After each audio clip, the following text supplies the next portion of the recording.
President Trump, welcome back to Meet the Press. Thank you. I want to dive right into this, a lot to get to. Good. There are a number of things that make your campaign unprecedented. You are the first former president to run for re-election in more than 100 years. You are facing 4 indictments. You have an incredibly significant lead in the GOP primary polls. But I want to ask you this, Mr. President. Why do you want to be president again? Well, it's a very simple answer, and I can give it very easily. It's called Make America Great Again. Our country is in serious trouble.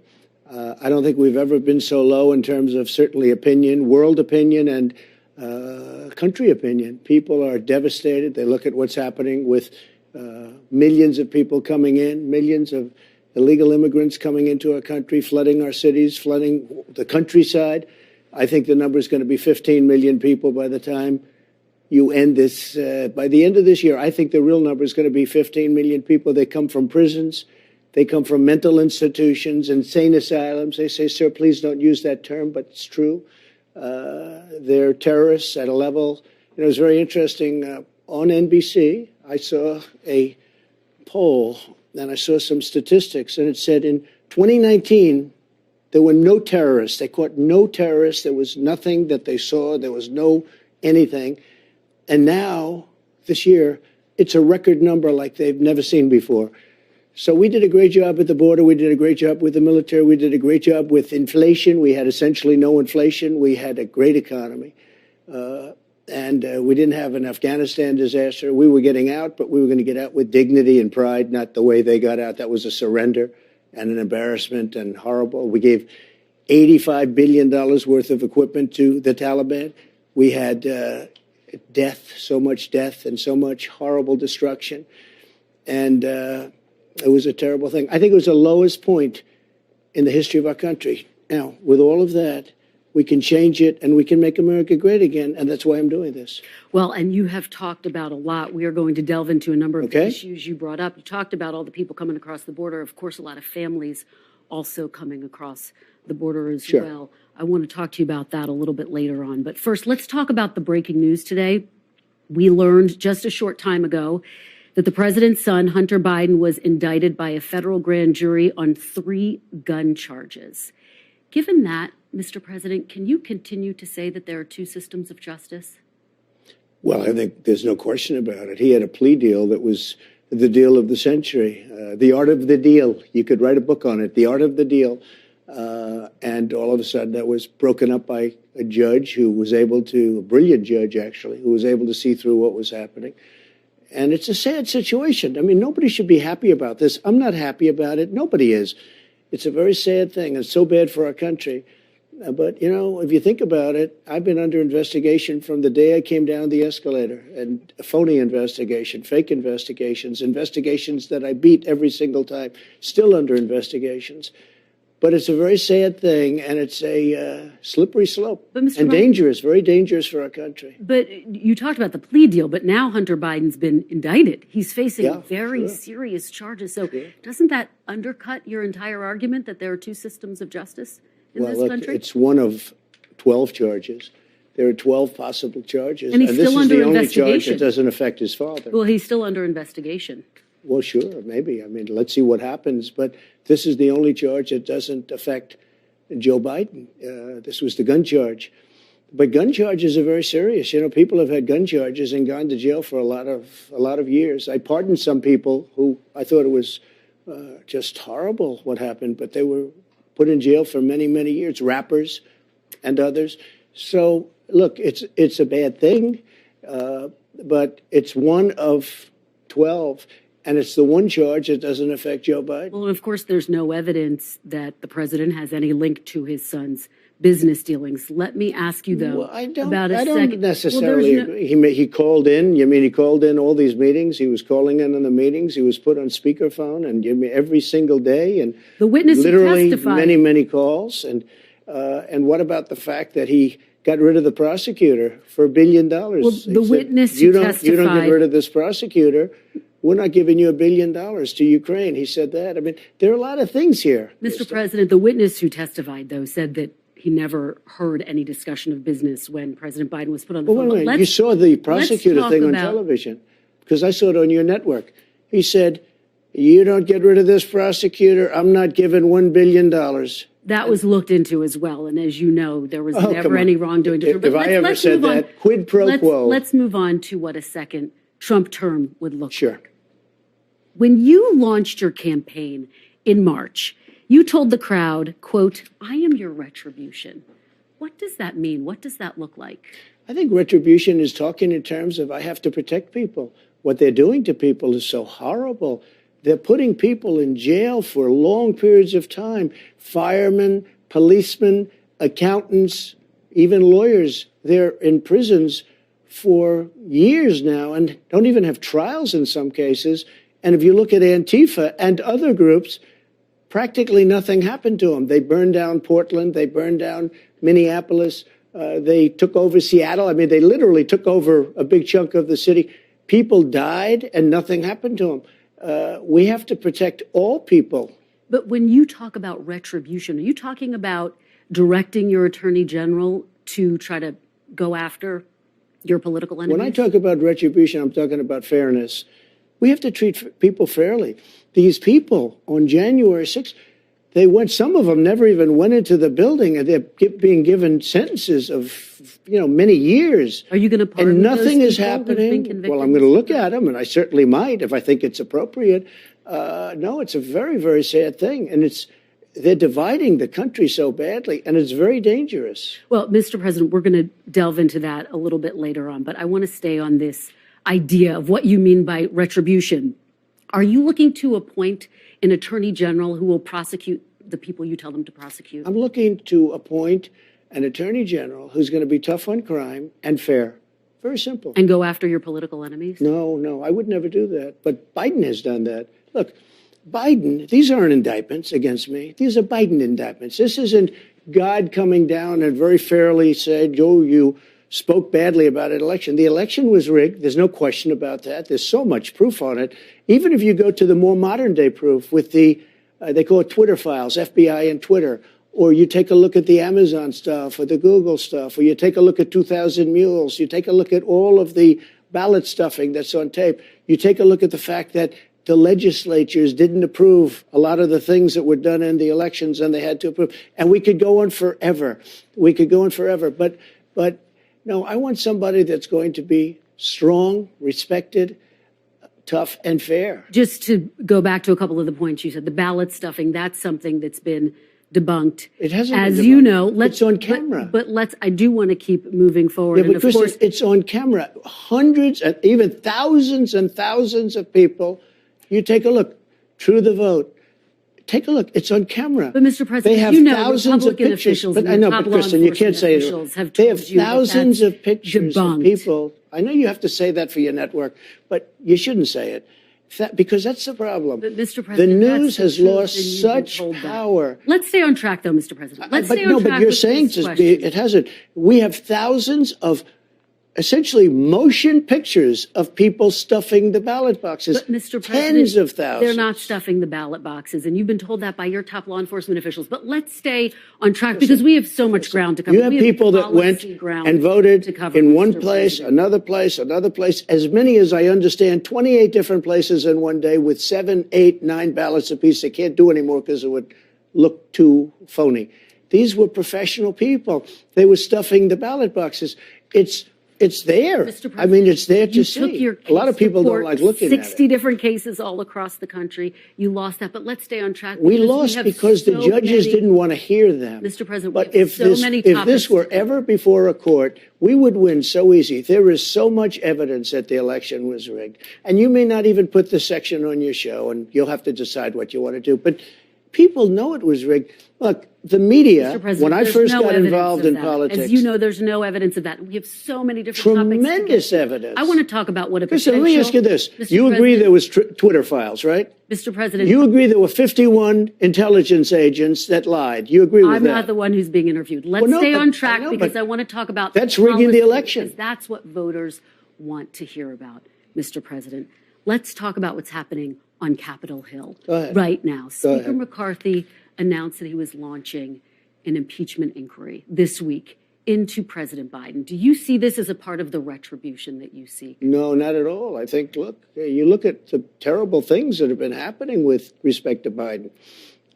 Look at everything. Jamie Comer, Jim Jordan, who are fantastic people and very legitimate people. I watched Jamie Comer just a little while ago talking about a lot of different facets of what's going on. And he was the one that said, I guess there are 12 things where it looks like it's stone cold guilty. And the gun charge is only one of the 12. He said this is the only one that doesn't implicate Joe Biden. So, but my question for you, did you talk to Speaker McCarthy about this House impeachment inquiry? No, I don't talk to him. Tell him that he should open a House No, impeachment I don't inquiry? do that. I don't think he'd do that. I mean, he wouldn't do it based on me, no. Did you talk to your Republican allies on Capitol Hill and say you should support this? No, I don't have to talk. They're more proactive than I am. They think it's terrible. I will say this. They think I was treated very unfairly. I mean, when I was impeached for a perfect phone call, and now it turned out to be perfect, I hope you will admit that at least, because I was right, 100% right. But I was impeached for a perfect phone call.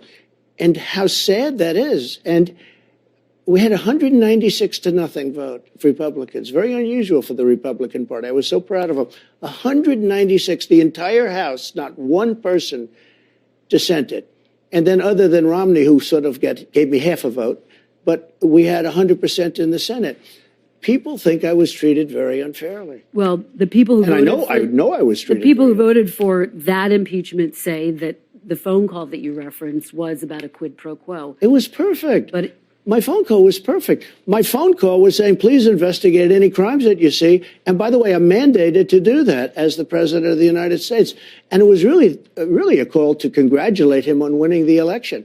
But Mr. President, let's... No, when you talk about quid pro quo, please don't talk about quid pro quo, because there was none in the call at all.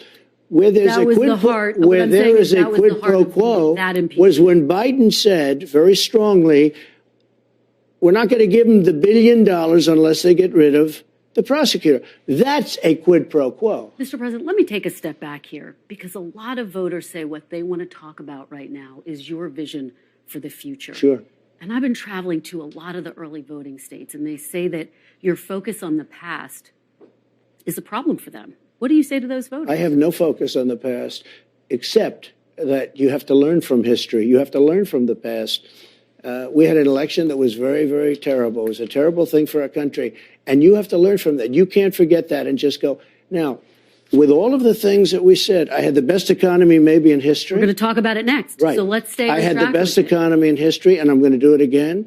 I had the best energy. We were energy independent, soon to be energy dominant. Now we're begging for energy. I mean, what they've done to this country, they're destroying our country. We're going to talk about the economy in just a minute. But before we move on from Capitol Hill, do you think Republican hardliners should abandon their threat to shut down the government over their spending priorities now that there is this impeachment? No, I think if they don't get a fair deal, we have to save our country. We have $35 trillion in debt.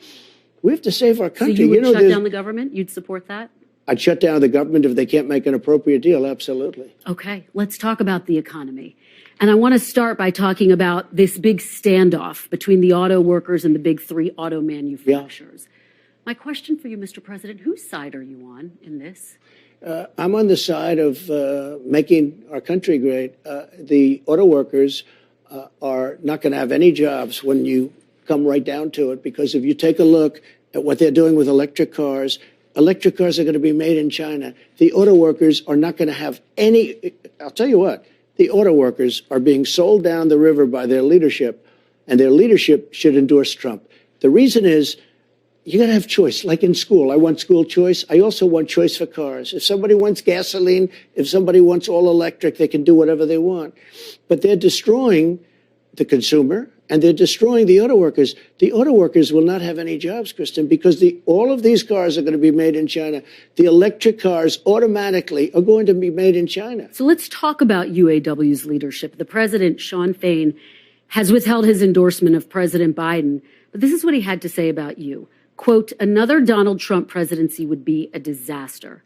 How would you win that endorsement? Well, if that's the case, I probably won't win his. I don't know the gentleman, but I know his name very well. And I think he's not doing a good job in representing his union, because he's not going to have a union in 3 years from now.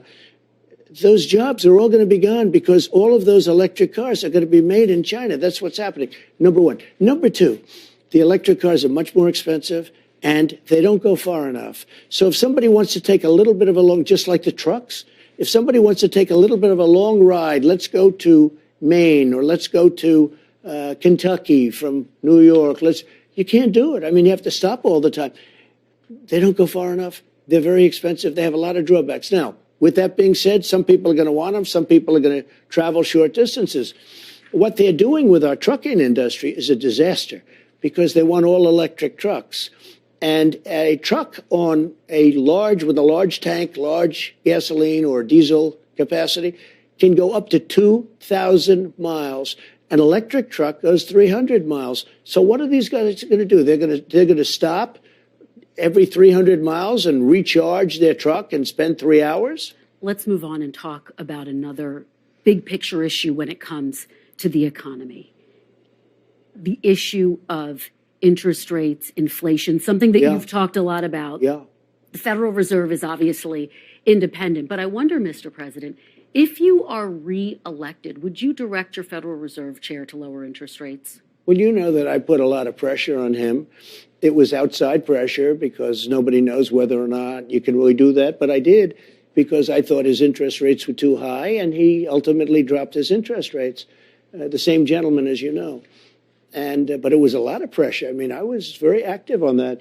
Right now, interest rates are very high. They're too high. People can't buy homes. They can't do anything. I mean, they can't borrow money. The banks don't have the money. The banks aren't lending the money. The banks, by the way, Chase Manhattan Bank, Bank of America, they discriminate against conservatives. It's a disgrace, and they shouldn't be allowed to. And I'm going to do something about that. But you take a look at banks throughout the country, and I think because of the regulators, but you take a look at Bank of America and Chase, they discriminate against conservatives.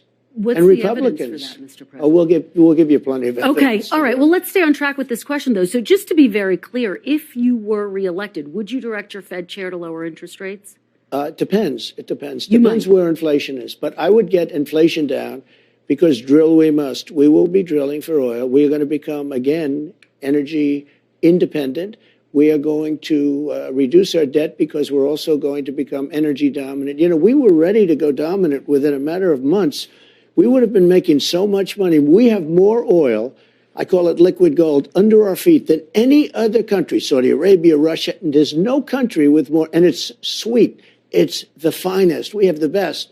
You know, we're taking it from Venezuela. You know what it is? Tar. It's the worst. Mr. President, are you going to appoint a new Fed chair if you're reelected? Well, I guess he would have 2 years left or something like that. So we'll see. But, okay. All right. You know the word jawboning? I did a lot of jawboning against him. And he ultimately lowered interest rates. We had low interest rates. We had the best housing market ever. We had people buying homes. Today, people can't buy homes. Economists are looking at some of the figures right now. The fact that the unemployment rate is at 3.8%. And they say it looks like the U.S. may not dip into a recession. What do you make of that assessment? Oh, I don't know. Yeah, people are going to, they say that, and then you end up in a depression. They say you're going to do great. You end up bad. You say, and the opposite. Most of them don't know what they're doing. It's a touch. It's a feel. And I predicted a lot of markets. I predicted a lot of things, frankly. You know, they say Trump was right about everything. I think that the way it's going now, you're going to have to, things are not going right now very well for the consumer. Bacon is up 5 times. Food is up horribly, worse than energy. Energy is starting to go up at a level that we haven't seen in a long time, meaning a couple of years since he took over, because I had energy prices very low. I had gasoline very low. We have to get the energy down, which they will never do. And they kept it artificial because they took the strategic reserves, which I had a lot to do with filling up for the first time ever.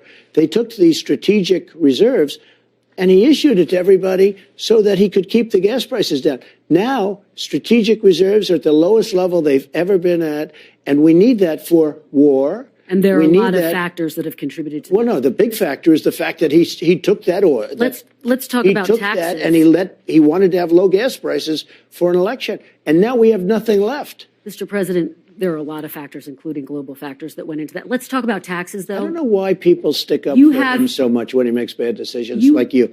I don't know why, and I have a lot of respect for you, and you were very fair in the debate. But I don't know why you and other people say, oh, it's okay that he destroyed the strategic petroleum reserves. I mean, why do you do that? Or it's okay that he has open borders. Somebody was in your position, not quite as good, said this morning, oh, having open borders is a wonderful thing. I don't know why, and I think that's why the media has lost so much credibility. Mr. President, we're just having a conversation. Let me talk to you about taxes and your differences with President Biden over taxes. Sure. He wants to raise corporate tax rates to 28%. It's reported you want to lower them to 15%. Is that true? I'd like to lower them a little bit if we could, but what I want to do is we have to get some income coming in. You know, when I lowered taxes, we took in more revenue. To 15%, Mr. You know President? that when it depends on where we are at the time. You know, a lot happens in a year. But when I lowered taxes, I cut taxes tremendously, created tremendous jobs. But more importantly, we had more revenue with lower taxes than we did with higher taxes. You also added $8 trillion to the national debt. Your GOP challenger, Nikki Haley, made that point, saying, quote, the truth is that Biden didn't do this to us. Republicans did this to us. Does she have a point? We had a thing happen to us. We had the greatest economy in history, and then we got hit with COVID. And we had to keep this beautiful thing going. And if I didn't do that, if we didn't put some money in, nobody knew what COVID was. Remember, this was a new thing that came in. Somebody said it's dust coming in from China. It came from China. They tried and denied it, or they tried for a little while, and we didn't let it. It came from Wuhan, actually, which now they agree. Everybody's now agreeing that it came from Wuhan. I said that years ago. But we had to do things that were very severe. We had to let some money come out. We were on the verge of doing something that was amazing. We were going to have energy at a level bigger than Russia and Saudi Arabia combined. That energy was going to be sold to Europe and all other places. The prices would have come down. We were going to make a fortune, and we were going to start paying off debt. Instead, we got hit with COVID. People didn't need oil because nobody was driving all over the world. I mean, frankly, it was a disaster. What China did to the world with COVID is something that we're going to get to the bottom of, and they have to pay something back. You know, nobody can pay back the cost of all those lives and all the money that was lost, but nobody can pay back the lives and all of the damage that was caused, including China. But you know what? They have to pay something back. To Nikki Haley's key argument, though. What do you say to her? What does Nikki Haley know? I mean, I know Nikki Haley very well. She said, I'm the greatest president. She left, she said, I'm the greatest president. Now she's running for office and she says something. Look, Nikki Haley doesn't know anything about it. She's a politician. She knows nothing about it. Very nice woman. Some people like that, I would say. But she left office. She said very strongly, I will never run. He was a great president. And then in some cases said the greatest president in my lifetime. In one case, said the greatest president ever. Now she's running. Nikki Haley has nothing to do with this. We were going to make a fortune off our energy. We were going to send the energy to Europe. Europe was going to pay us tremendous amounts of money. And I'll tell you, you would have never had the Ukraine monster at all. It would have never happened. Russia would have never got, just by sheer force of personality. But beyond personality, what happened is when oil hit $100 a barrel, and by the way, it's right there right now again, Putin makes a fortune on this war. You know, everybody said, oh, he can't afford it. If Biden allowed my policies to stay in place, oil would right now be at $40 a barrel, and Putin wouldn't be able to afford the war. We are going to get to the war in Ukraine, but first I do want to talk about the issue of abortion, which is important to a lot of voters all across the country. Just this week, women in Idaho and Tennessee, I don't know if you saw this, filed suit against their state saying their lives were put at risk after they were denied abortion services because their state's restrictive laws put in place after Roe was overturned. So my question for you, Mr. President, is how is it acceptable in America that women's lives are at risk, doctors are being forced to turn away patients in need, or risk breaking the law? Ready? A little bit of a long answer. I hope you have time. I hope you have time. Okay. I'm here for as long as you have. So Roe v. Wade. For 52 years, people, including Democrats, wanted it to go back to states so that states could make the right. Roe v. Wade, I did something that nobody thought was possible, and Roe v. Wade was terminated, was put back to the states. Now, people, pro-lifers, have the right to negotiate for the first time. They had no rights at all.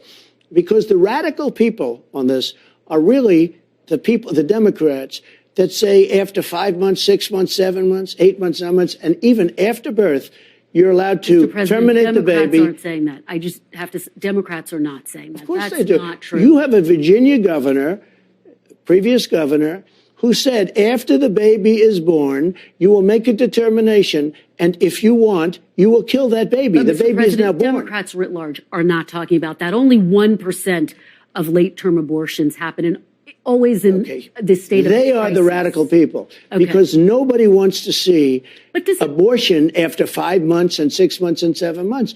And now it gave people that believe in pro-life. Look, just so you understand, it's pretty much 50-50. It's a 50-50 issue. Amazing.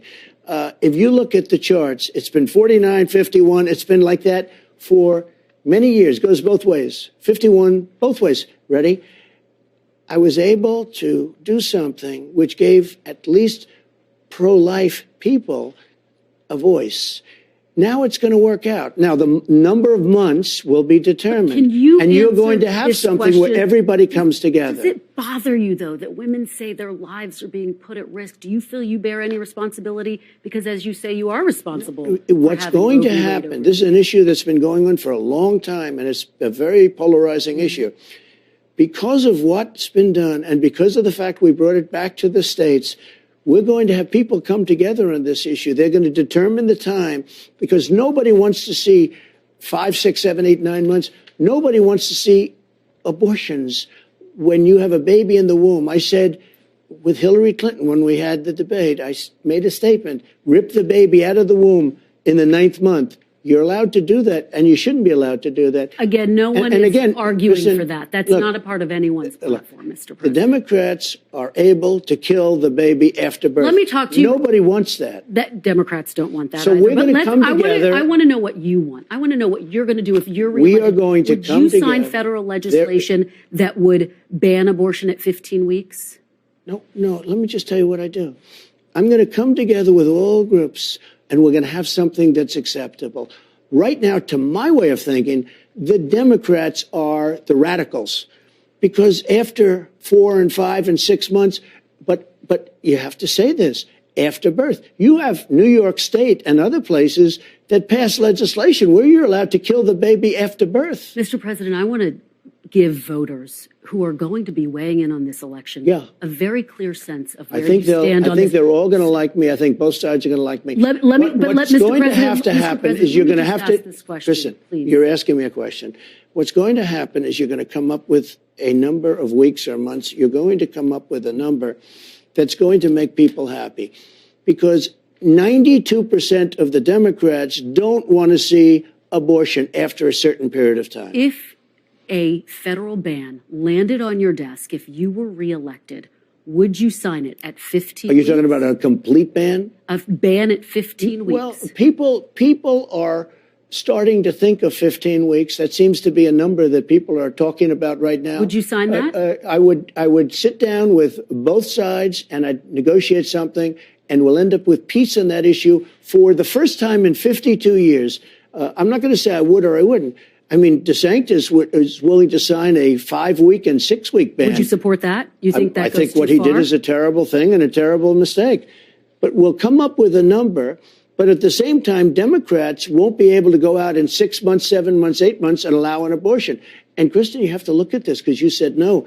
You have some states that are allowed to kill the child after birth, and you can't allow that. But, Mr. President, again, no one is calling for a child to be killed after birth. No one's calling for that to be allowed. But you have legislation. But let me just ask you. Kristen, you have legislation in certain states where it's allowed. Mr. President. The governor of Virginia, previous governor, who was a whack job. I call him the Michael Jackson governor. No one's talking about that as part of their platform. I want to know what you that governor said you can kill the baby after birth. But, Mr. President, this is about what you would do if you were reelected. As you know, you upset We will agree to a number of weeks, which will be where both sides will be happy. We have to bring the country together on this issue. Mr. President, when you talk about negotiating, I think a lot of people think to themselves, this is an issue that they care about deeply in their hearts. They know where they stand, and they want to know where you stand. As you know, some anti-abortion groups are really looking for for some clarity from you. So let me just ask you to put a fine point on this. Should the federal government impose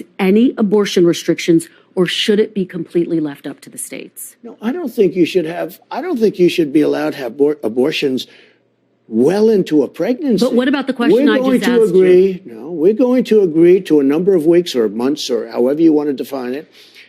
And both sides are going to come together, and both sides, and this is a big statement, both sides will come together, and for the first time in 52 years, you'll have an issue that we can put behind us. At the federal level?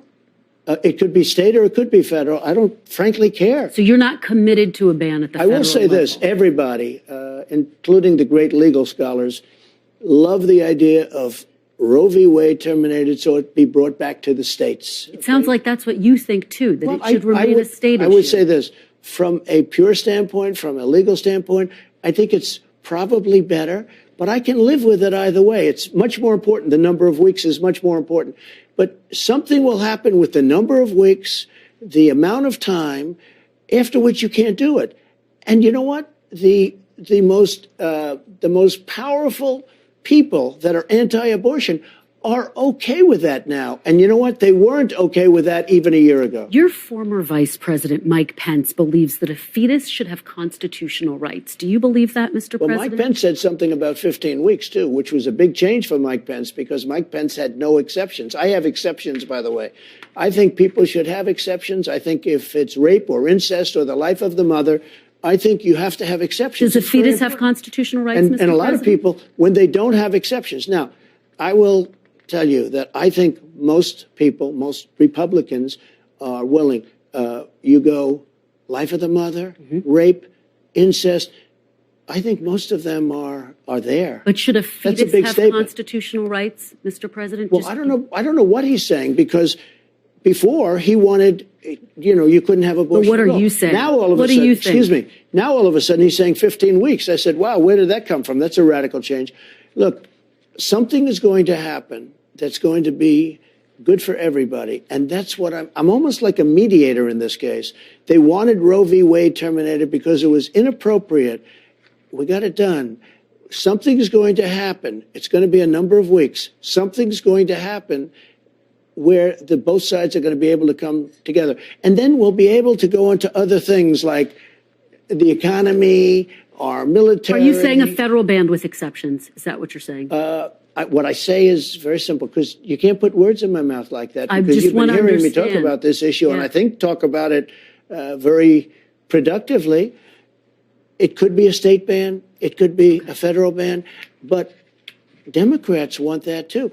Democrats don't want to see abortion in the 7th month. Okay, I speak to a lot of Democrats. They want a number. There is a number, and there's a number that's going to be agreed to.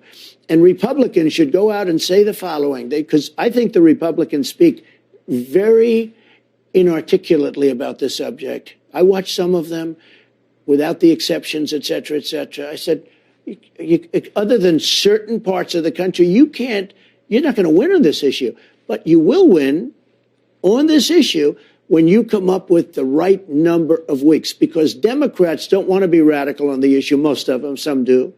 They don't want to be radical on the issue. They don't want to kill a baby in the 7th month or the 9th month or after birth. And they're allowed to do that, and you can't do that.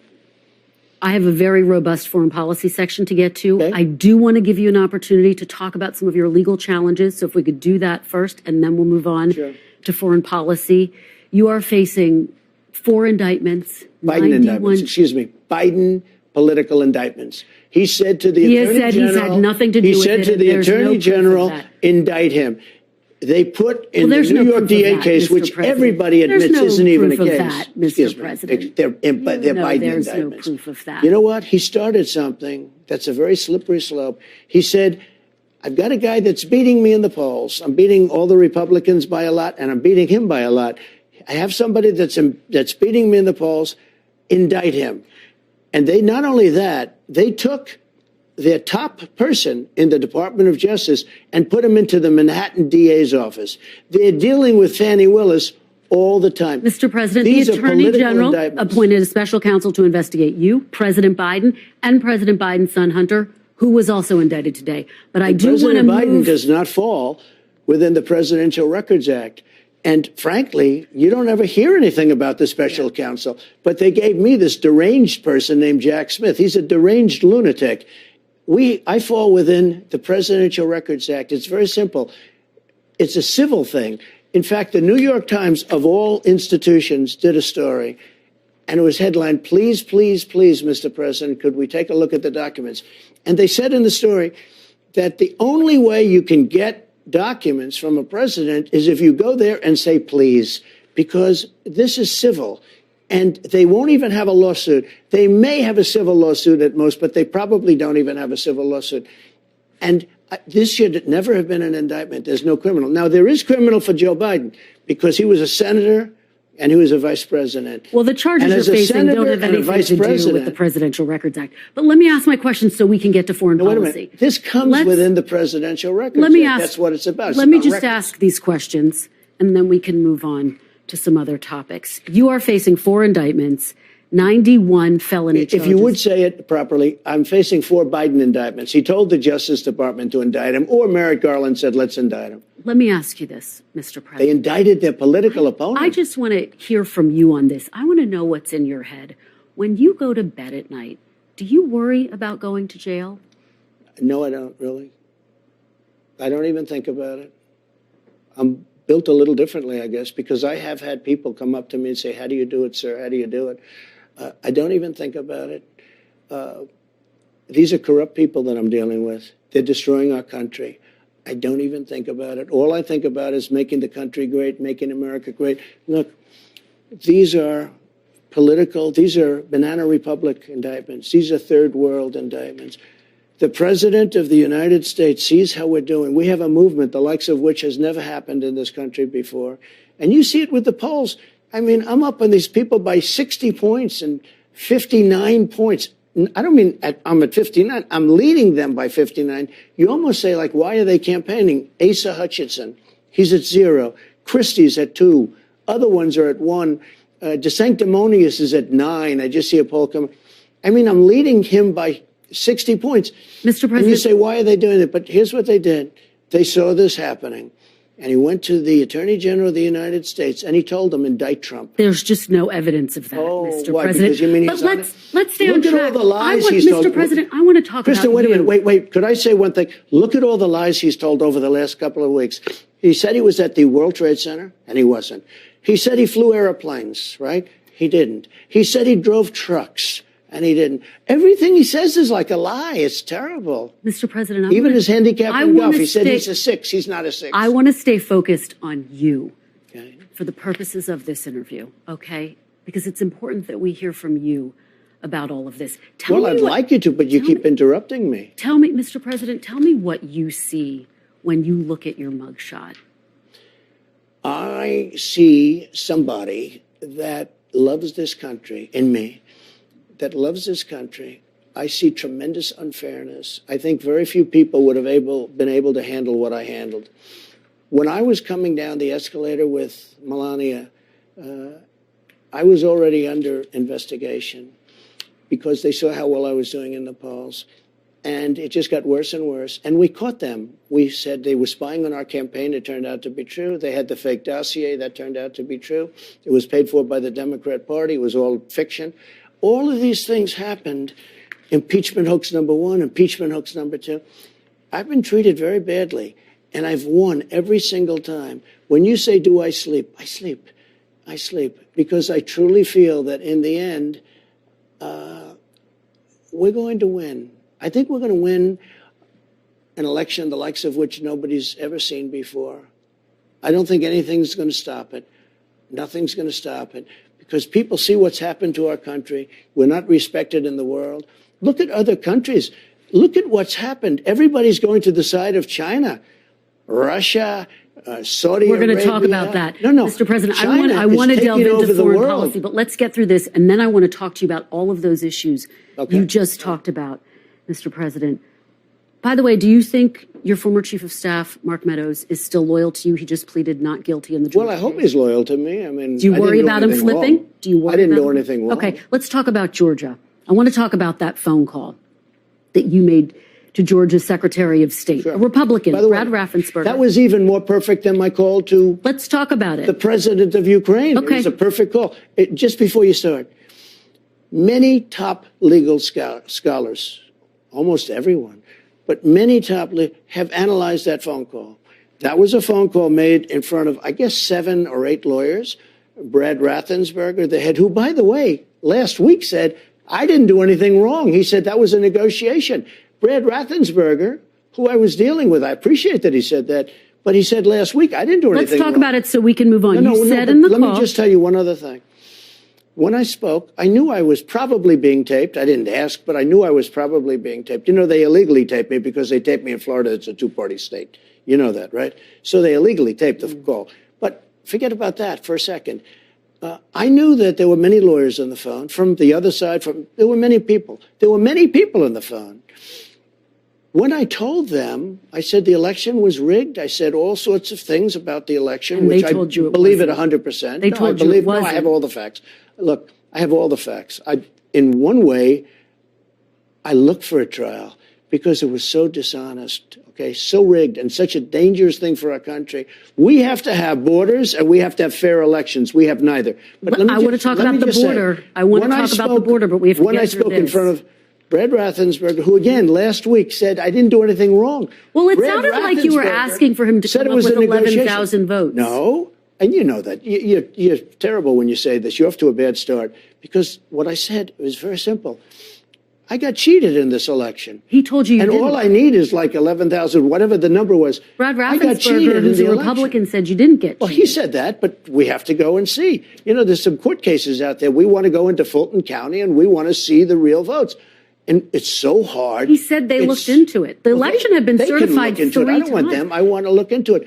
I Mr. would say President, that the if we got election had been access to the votes, which we're close to getting in court, as you know, if we got access to those votes, if we look in, you will find numbers that you wouldn't believe.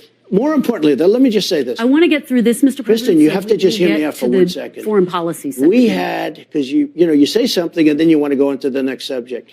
We had many people on the line. When I said, I spoke for an hour. I knew that many people were on the line. I knew that it was I happen to be a really smart person.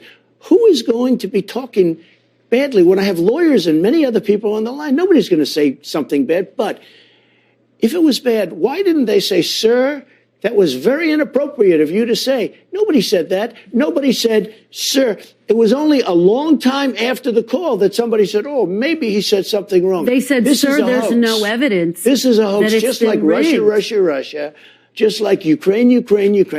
There's a hoax. Let me tell you, I spoke to them on the phone, and it was left, I think, something to the effect, okay, we'll get together tomorrow. Nobody said, sir, you shouldn't speak. If I said something incorrect, one of the lawyers for the state of Georgia, which I love, one of those lawyers would have said, sir, you have to take that back. That's an inappropriate statement. The Republican Secretary Nobody of State that. said there was no evidence to fraud. He said he'd looked into it. The election had been certified 3 times You're when you made talking that about call. a different subject. If I said something wrong on the call, he or one of his many lawyers that were on the call would have said, it's inappropriate what you just said. Nobody said that. We had a normal phone call. They said there's This no became- evidence of fraud. He also said, I did nothing wrong last week. Do you have any regrets about that call? No. Whatsoever. None whatsoever. Okay. I called to complain about an election. Okay. And I have every right to do that. Do you think I have a right to complain about an election? You have a right to take your case to court, which you did 60 times. No, and I you didn't do 60 win. times. They wouldn't hear it based on all sorts of crazy, they wouldn't hear. We never got a trial. Judges would look at stuff and say, I'm not getting involved. They didn't want to get involved. Let's keep moving so we get through. If you take a look at the evidence, we have so much evidence. If you take a look at the evidence, even you I could convince. You were going to hold that press conference, but you never did with the evidence. No, because I'm using it in my court case instead. Okay. I want to ask you about the case related to Mar-a-Lago.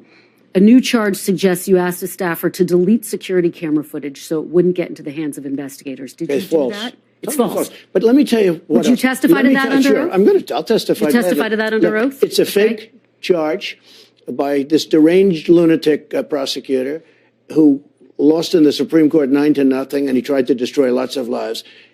He's a lunatic. So it's a fake charge. But more importantly, the tapes weren't deleted. In other words, there was nothing done to them.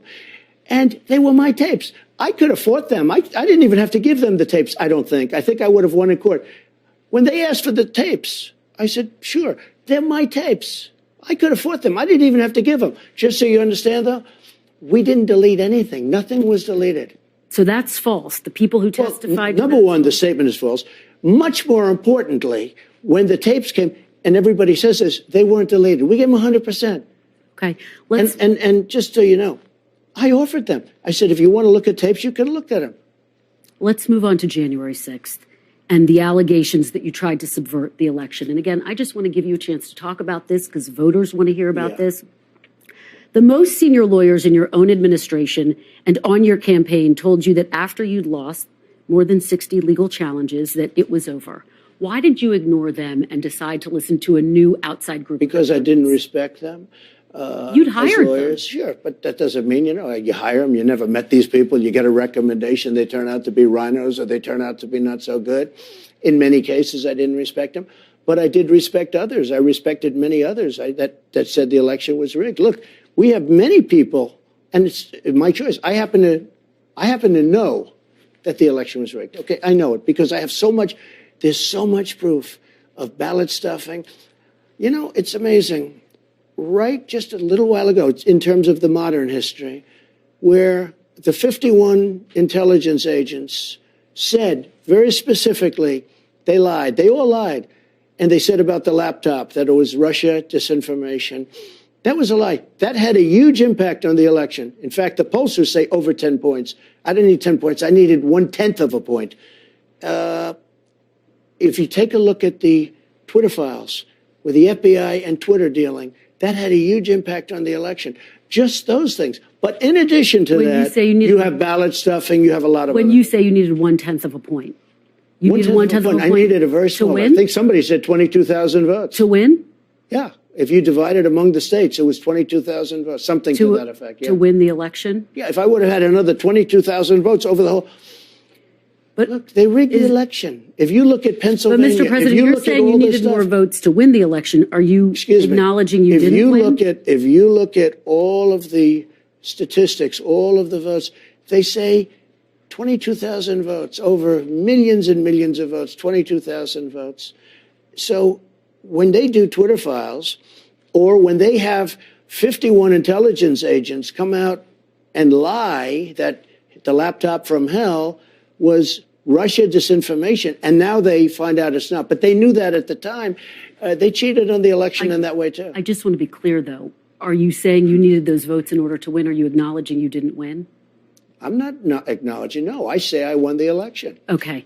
Even though, again, your lawyers told you you did not. No. Did you? Just let me understand. Some people told me that, but many people told me the opposite. You called some of your outside lawyers. You said they had crazy theories. Why were you listening to them? Were you listening to them because they were telling you what you wanted to hear? You know who I listened to myself? I saw what happened. I watched that election, and I thought the election was over at 10 o'clock in the evening. You were listening to your instincts. My instincts are a big part of it. That's been the thing that's gotten me to where I am, my instincts. But I also listen to people. There are many lawyers. I could give you many books.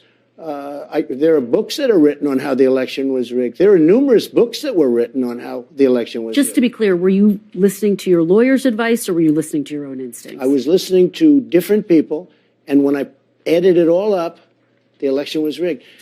There are books that are written. Were you calling the shots, though? In fact, Molly Hemingway wrote a great book. But were you calling Rigged. the shots ultimately? Excuse me. Molly Hemingway, who's highly respected and great, she wrote a book, a best-selling book called Rigged. Were you calling the shots, though, Mr. President, ultimately? As to whether or not I believed it was rigged, oh, sure. It was my decision, but I listened to some people. Some people said that. Like guys like Bill Barr, he was a stiff, but he wasn't there at the time. But he didn't do his job because he was afraid. You know what he was afraid of? He was afraid of being impeached. He was petrified to be impeached. And how do you not get impeached? Don't do anything. We've heard so much, Mr. President, about that day, the actual day of January 6th, from other people. Yeah. But quite frankly, we haven't heard from you about your own perceptions of how that day unfolded. Sure. We've heard you talk about the rally. And I'm curious about what happened when you got back to the White House. I know you spent most of the day in the dining room. What were you doing in there? How were you watching it unfold? So let me just tell you about January 6th. First of all, I had very little to do with January 6th. I was asked to speak. And I was the President of the United States. I'm allowed to do that. But I was asked to speak. Other groups, I think it was women's groups, a lot of people were involved in that. And it was incredible. It was incredible.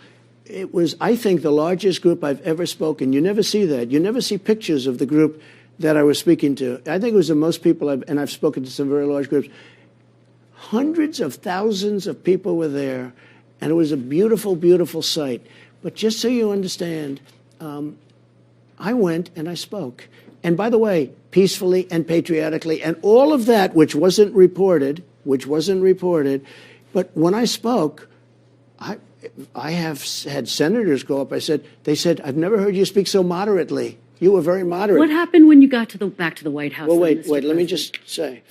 So I spoke, and then I went back. I wanted to go down peacefully and patriotically to the Capitol.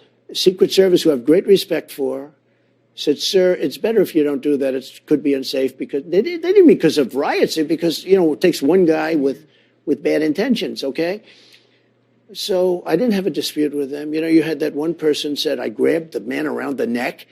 Actually, I wish I was so strong to be able to do that. These are all tough guys, smart guys. So dispute that account.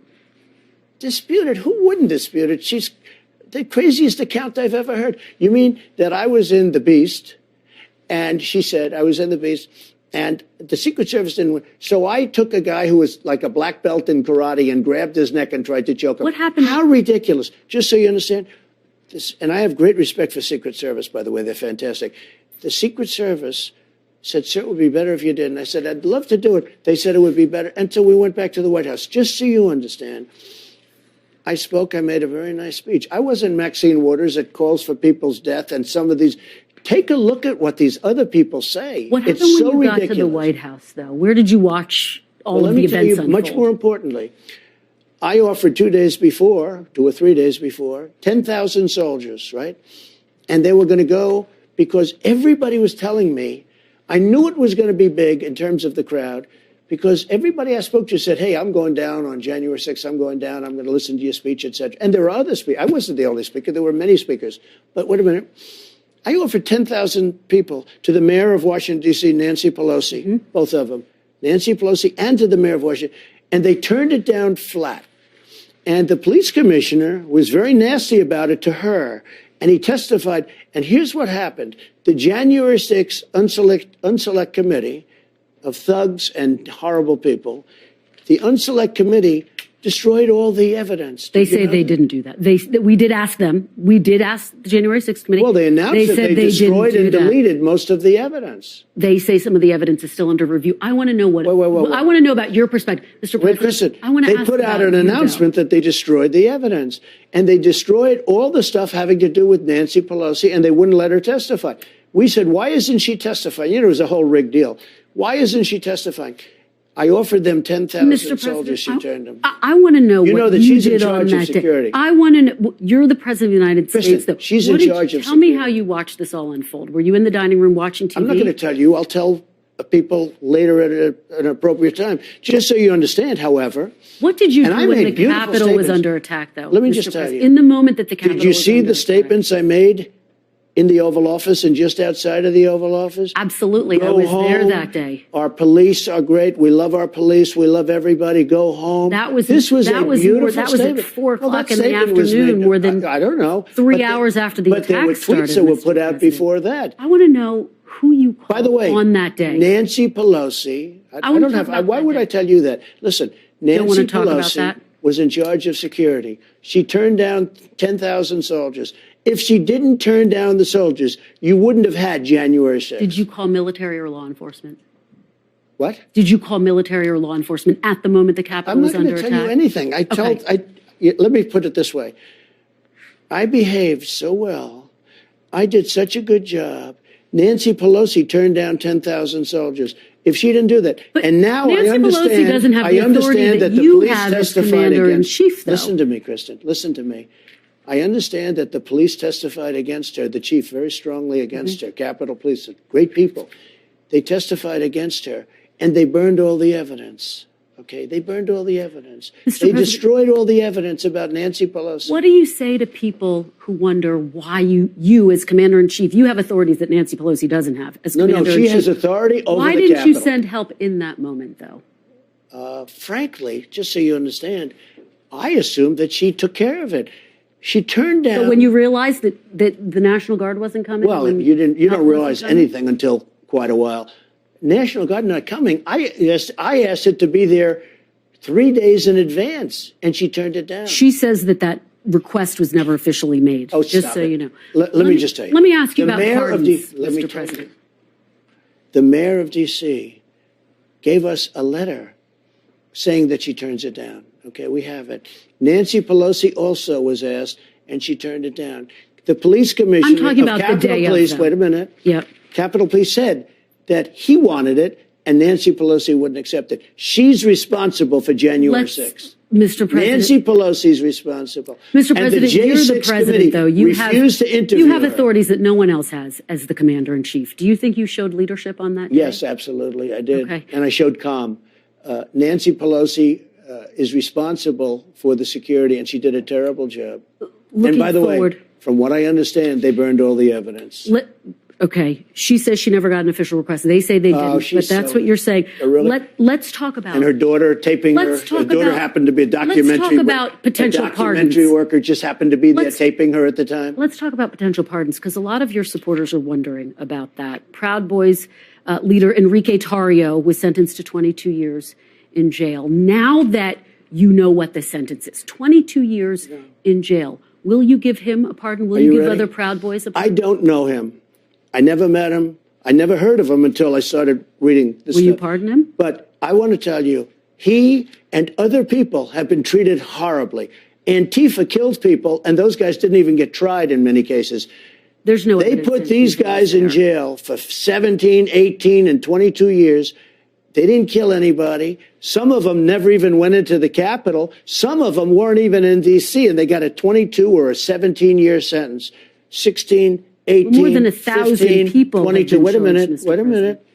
Yeah, 1,000 people. How many people, let me ask you this. How many people were charged for destroying Portland? How many people were charged for burning Will you down give the him a police pardon? precinct and Will the you courthouse pardon him, though?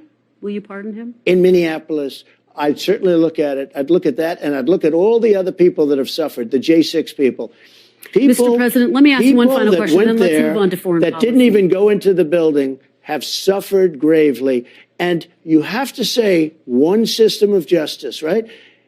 You take a look at what's gone on in Portland. They burned down the city. The city is in shambles to this day. The store owners don't even rebuild storefronts anymore. They put up 2x4s. I want to move on to foreign policy, Mr. President. But why Let me do just you ask do that? one more Why do you give me a horrible question and then you don't let me answer it? You're off to a bad start, I'm telling you. Mr. President, I want to make sure we get to talk about foreign policy as well. But I don't mind. I have all the time in the You world. do? Okay. I have all the time in the world. Why is it that the people, Antifa people, and very bad people that burned down Portland, burned down Minneapolis, burned down so much, New York City, what they did in New York City, and they were barely charged.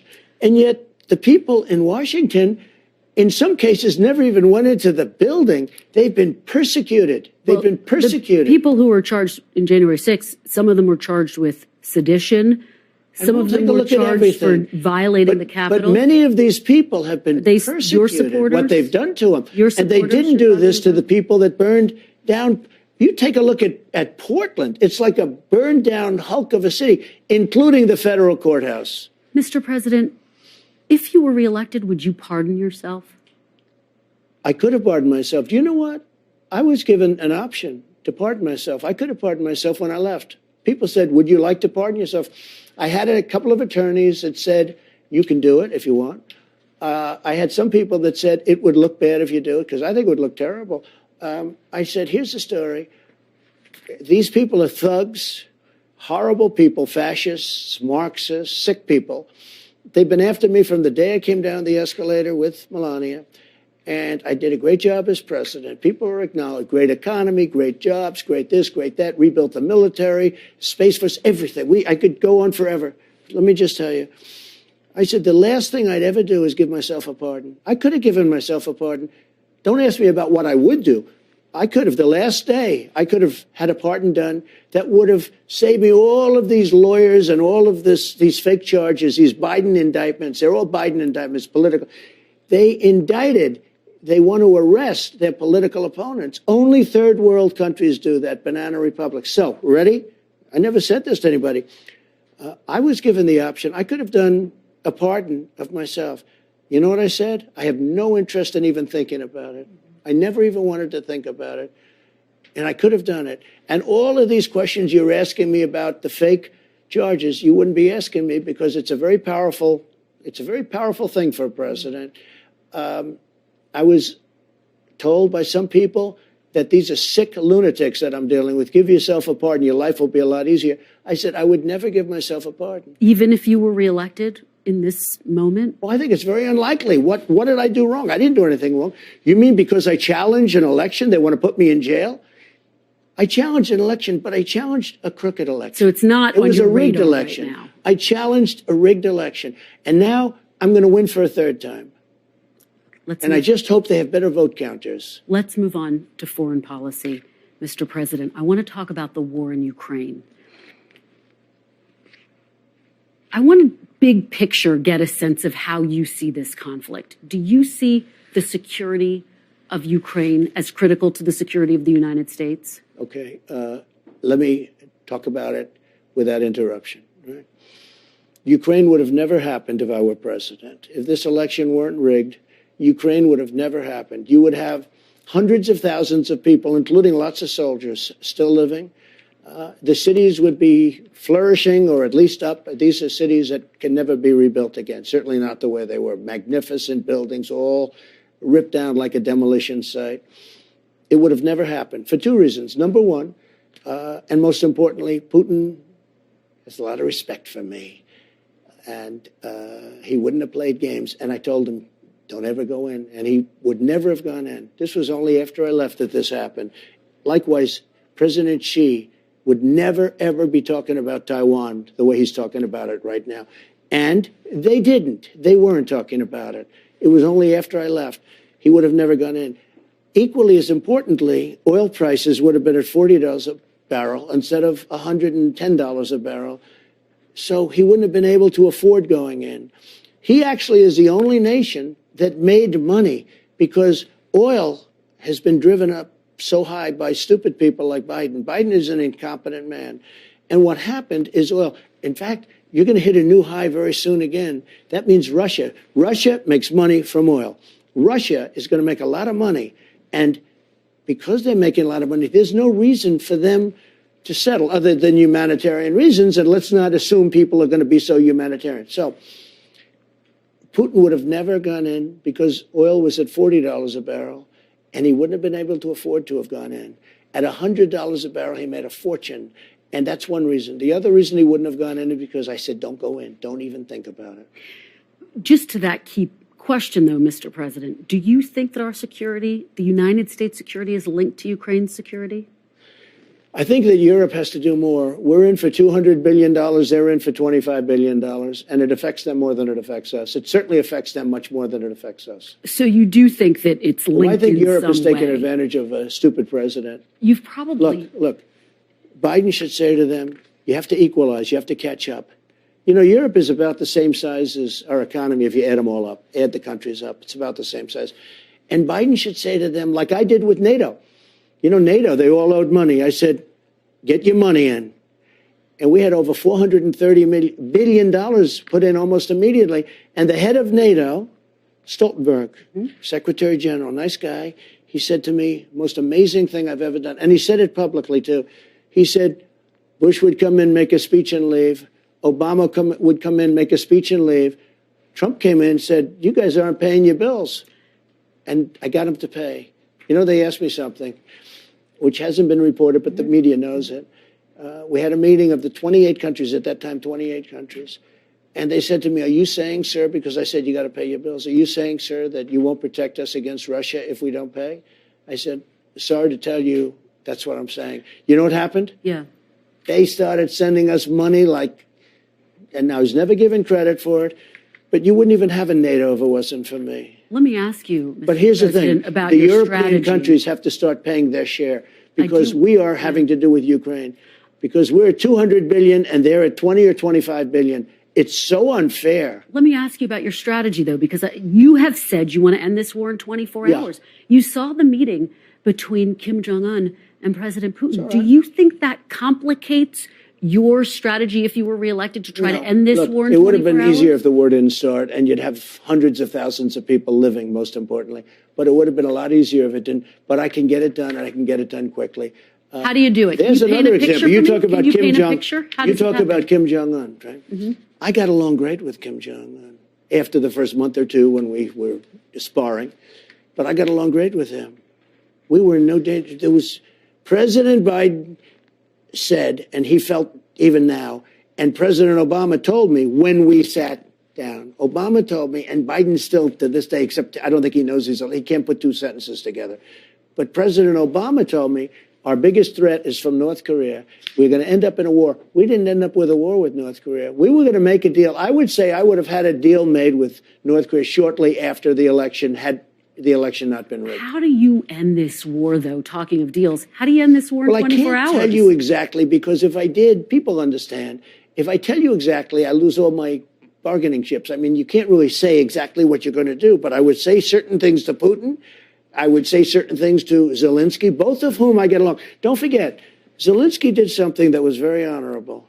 They asked him, it didn't stop these animals from impeaching me, but, you know, one of those things. They asked him, did Trump do anything wrong? He said, absolutely not. It was a very normal phone call. You can't say that about Biden's call because Biden, what he did was horrible with the prosecutor. But he said something that was very honorable. He could have grandstanded and said, oh, I felt threatened. He said that President Trump did absolutely nothing wrong on the phone call. Some people hear you say you're going to end the war in 24 hours, and they worry that means President Putin is going to get to keep the territory he's unlawfully I'd make a fair claimed. deal for everybody. Nope. I'd make Doesn't a fair mean deal. that? Wouldn't That's be a win for something- Putin? You know, that's something that could have been negotiated because there were certain parts, Crimea and other parts of the country, that a lot of people expected could happen. You could have made a deal. So they could have made a deal where there's less territory right now than Russia's already taken, to be honest. And you could have made a deal where nobody was killed. They had a deal. They would have had a Ukraine country. Now nobody even knows if Ukraine is going to be totally taken over. I will say this. Something's going on, and it's not good for Ukraine because the news is no longer reporting about the war, the fake news. They don't report about the war anymore. You don't find much reporting. That means that Ukraine's losing, okay? I see very little reporting from NBC, your network. I see very little reporting from NBC, ABC, from CBS, from anyone about the war. It used to be you'd go and you'd watch, even a couple of months ago, you'd watch all of this great strategy. The spring offensive never happened. Ukraine's spring offensive never happened because they were met with a wall of armaments and bombs. President Putin's worried people are losing interest. President Zelensky's worried that people are losing interest in this war. As you're saying, No, I'm Mr. just saying, President, how I'm not would- seeing would anything it be a about the top war anymore. priority To for me, you? that means that probably because the press is fake and very discredited, that would mean that, look, here's my attitude on the war. I just want people to stop being killed. You know, I was asked by that ridiculous CNN group during my town hall, whose side are you on? I said, I'm on the side of people stop being killed. I don't want to see people killed. They're being killed by the thousands and thousands and thousands. And that's the side I'm on. I don't want, and you know what? People like that answer, to be honest. And I stay with that same answer. I want people to stop being killed. I want to ask you about something President Putin said about you this week. I don't know if you've seen it. This was very recent. President Putin said, quote, "We surely hear that Mr. Trump says he will resolve all burning issues within several days, including the Ukrainian crisis. We cannot help but feel happy about it." What do you make of that? Do you welcome his I support? like that he said that because that means what I'm saying is right. I would get him into a room, I'd get Zelensky into a room, then I'd bring them together and I'd have a deal worked out. I would get a deal worked out. It would have been a lot easier before it started. Essentially, for 4 years, I kept them from doing anything because, you know what, I will tell you this, I've never said this, Ukraine was the apple of his eye. I said, don't ever do it, don't ever do it. He would have never done it. But again, oil prices, He wouldn't have done it because of me, but oil prices. The prices were so high that he had so much money. So he had all this money to prosecute the war. The one who drove up the prices was Biden. Given that President Putin has bombed maternity wards, 20,000 kids kidnapped from Ukraine by Russia, mass graves. Yeah. Do you welcome his support, his all but endorsement? Look, I had a very good relationship with him, and yet nobody was tougher on Russia than me. I stopped Nord Stream 2. You never heard of Nord Stream 2. That was the pipeline until I got involved. I said Nord Stream 2, people that were sophisticated, military people and political people, never heard of Nord Stream 2. I had it ended. The pipeline was dead. Biden came in and he approved it. There was nobody tougher than me with Russia, and yet I got along with Putin. Let me tell you, I got along with him really well. And that's a good thing, not a bad thing. He's got 1,700 nuclear missiles, and so do we. But look, that's a good thing. Getting along is okay, but I got along through strength. And the war would have never happened. The war would have never happened. Now what's happened, it's so bad. The oil price is so high. It's hard to get it stopped. The oil price is so high. When he goes above $50 and $60 a barrel, he makes a lot of money on the war. Now, it's a humanitarian thing. It's a lot of different reasons. But I will get that war stopped very, very quickly. I want to talk about another region that you talked about. Let's talk about another region you talked about, China. If you were to cut a deal between President Putin and President Zelensky, do you run the risk of emboldening China to invade Taiwan? No, not at all. Because China, he's another one I got along to until we had the China virus come in.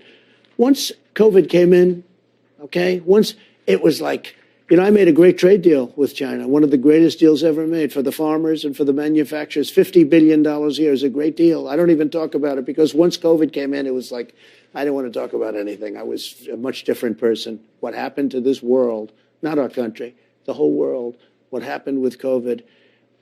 And it just shouldn't have happened. It shouldn't have happened. What happened, what China did to the world was so bad.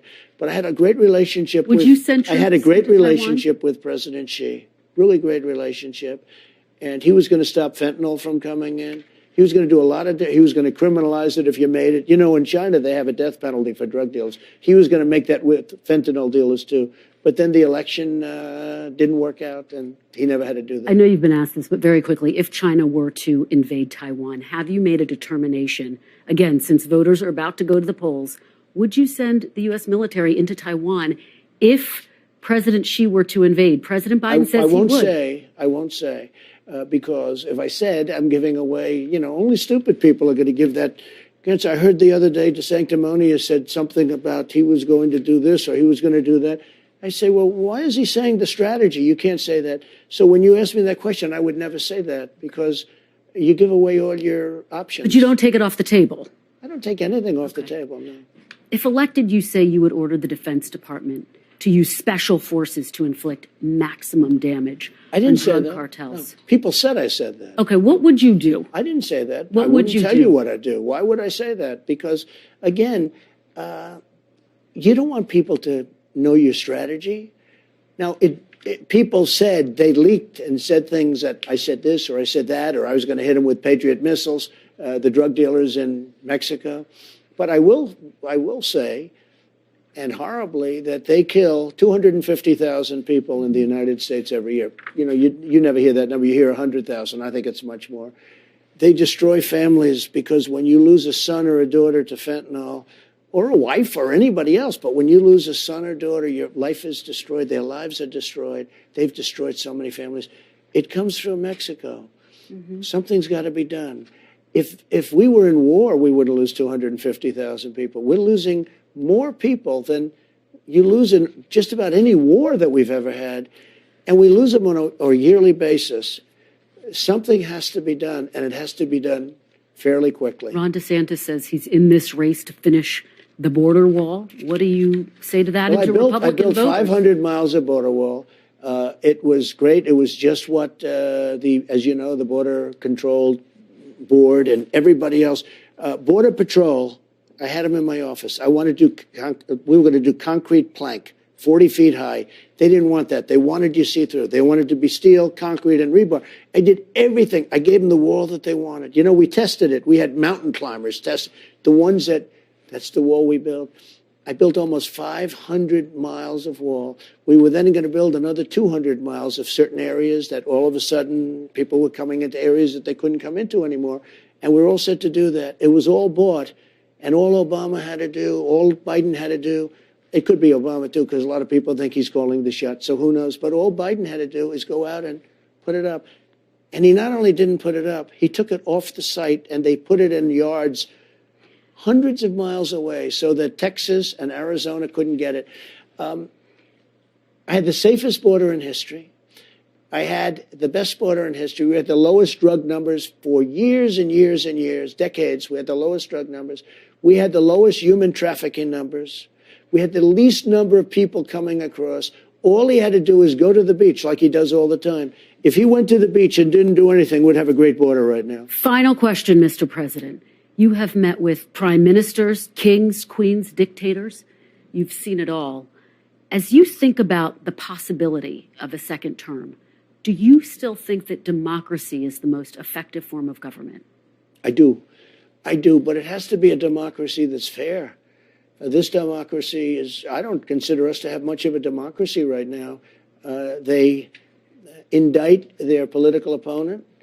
Free speech is shot because the press is very dishonest, I have to say. Even the way you fight me on simple questions like, you know, the border and this, you fight me so much. And I'm saying, why are you fighting me? Do you know, when I first ran, the approval rating of the media was very high, and now it's very low. It may be below Congress, which is pretty hard to believe. People understand what's going on. We need a media that's free and fair, and frankly, if they don't have that, it's very, very hard to straighten out our country. Did you feel as president you had enough power, though? If you were reelected, would you try to find ways? For example, there's a report you're looking into firing potentially people within the federal government who aren't necessarily perceived to be loyal. Would you need more power? Do you Well, just so you understand, that's what the Democrats do, okay? They do it in spades. Would you do that? They do it at a level that you wouldn't believe. I mean, nobody's ever done. No, I wouldn't do that. I want great people, whether they're Republican or Democrat. I want great people. But I want people that love our country, not people that hate our country. Anything else you'd like to say? No, I think it's good. I think we did. We did a lot. Is there any scenario by which, because Ron DeSantis says if you were elected, he'd have 2 terms and you'd only have 1 more term. Is there any scenario by which you would seek a 3rd term in office? No. Just so you understand, when DeSantis says that, that means he's not your man. He's not your man anyway because he's a very untalented guy, and he's proven that. He started out, everybody was talking to him. After I worked him over a little bit, he's gone down the tubes. I think he's going to end up being number 3 or 4. He just had a poll today. He was number 4. And by the way, the one that was number 2 was 59 points behind. So, you know, it's very interesting. But when somebody says 8 years, we need 8 years, no. In 6 months to a year, many of the problems, almost all of the problems that you and I have just spoken about will be solved. Anybody that says they need 8 years, you don't want that person. Thank you, Mr. President. Thank you. I really appreciate it. Thank you very much, and good luck. We went all around the Good horn luck. today, and I Yes, we appreciate did. it very much. Good Thank luck for you. many years. Thank you. Thank you for giving me a little extra time. Good.